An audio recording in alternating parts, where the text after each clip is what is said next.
And the most controversial topic this morning, though, Will, by quite some way. It is. Live music, is it dead? That's the question we were asking in your opinion today. And yes, it's a resounding answer. Yeah, plenty of people. Andy in York, isn't there? Yes, this guy is absolutely spot on. This guy being Paul Carroll, who former music journalist, former music marketing man, who says live music's lost its way, it's lost its soul, it's too expensive, you're too far away, massive venues have just not made it as fun as it was in the 90s. Andy reckons it's greed on every level that's slowly destroying it. He says, bring back the 90s. Well, Oasis, I guess, are going to try and have a crack at that in Cardiff on Friday, aren't they? Oasis is going to have a crack at it. People in their bucket hats as well. And it's becoming harder and harder for up-and-coming musicians to make a living. Paul in Wolverhampton has texted in. Streaming pays a pittance, as Paul Carroll was mentioning, and there are less chances to tour as so many venues have closed. So when the has-been bands reform and hoover up massive amounts of our hard-earned cash, there is even less for those artists who are trying to make it,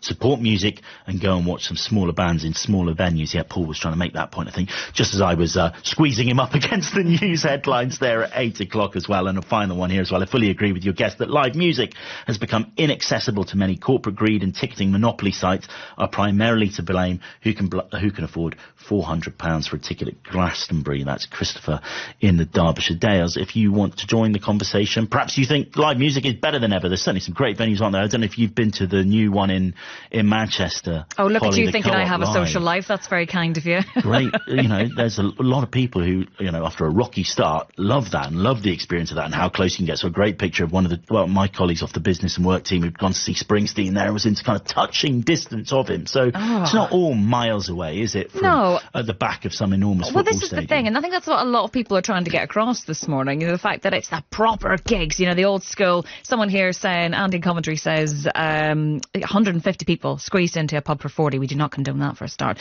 The suite at the Ballroom in the Hitchin, the Mac lads at the Hummingbird in Brum. No phones, just joy and mad dancing. More of that. That's what we need. Someone else says, live music dead? Never. We saw Celtic folkies McCusker and McGoldrick in a local hotel last year. World-class musicians who have toured with Mark Knopfler and Eddie Redder. 100 in the audience. More mad dad dancing. 85058 if you want to get in touch.